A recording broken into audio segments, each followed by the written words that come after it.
Hey, welcome back to Lunch at the Market. This is your Lunch at the Market Extra. The full version of Lunch at the Market will only be available in print today because there's just a ton going on with options expiration being next Friday, trying to get our books squared around.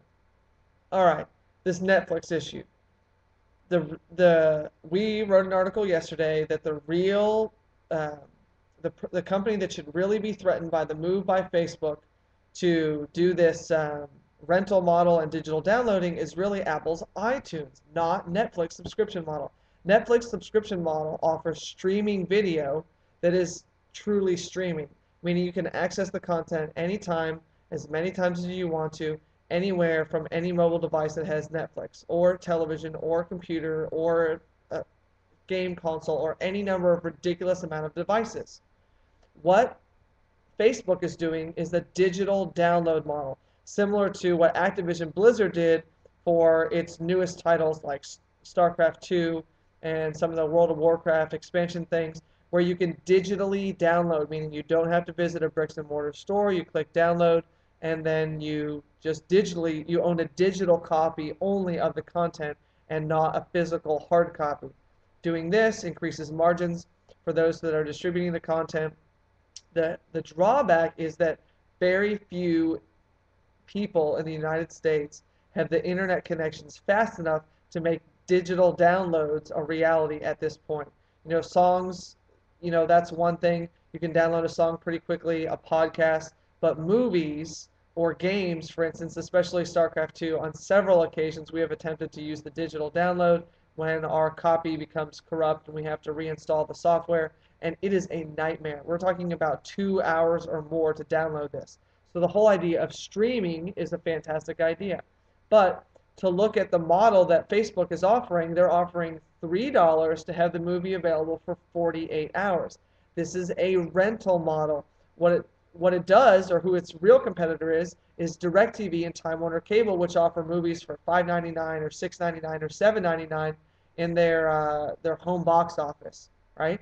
That's the real competitor to Facebook, not Netflix. Netflix is an anytime, anywhere, unlimited streaming content from the internet. Okay, the streaming refers to the constant stream as opposed to the download model where you simply watch your status bar go from 0 to 100. Okay, so the real damage by Facebook is going to be felt by Apple, Time Warner Cable, and DirecTV. Until then, though, it's all going to be seen as a competition to Netflix. Netflix is not a per transaction company. You pay a monthly subscription fee and then you have open access to their content library. This is not what Facebook is doing. Facebook is charging per user, per use for a limited time. It's a rental model, which looks exactly like the digital home cinema from DirecTV or Time Warner Cable, which, by the way, can deliver these things probably faster than most people's internet can deliver the same content via Facebook. Look, we're not saying that eventually Netflix isn't going to have a formidable competitor. It's going to have competition. And we're not saying that the stock isn't going to be in free fall until either A, somebody understands this point other than us, or we get a chance to go in fast money and explain our point, uh, or people understand the story. The real competitors to this Facebook model are DirecTV, Apple, and Time Warner Cable. Those are the stocks that should be getting whacked right now on this announcement, not Netflix. Although Amazon Prime's entrance into the space is a direct competition to the exact same business model as Netflix. The only problem is their library is tiny and it's not accretive to Amazon.com. So they're offering you, or they're trying to offer you the entire Netflix service for no additional cost. That is going to crush margins over at Amazon, slow down their network, and require massive infrastructure spending in order to create the same thing that Netflix already has available to you for like $1 more.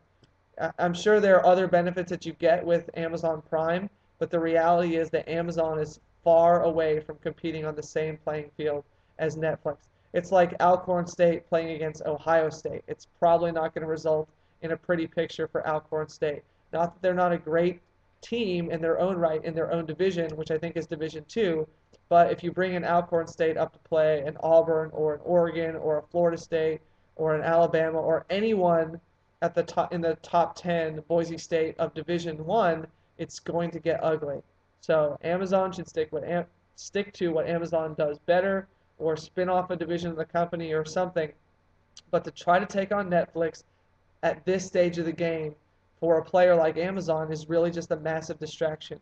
And I think that companies like Time Warner Cable, DirecTV, and Apple's iTunes really have their work cut out for them to compete against somebody with the distribution channel of Facebook.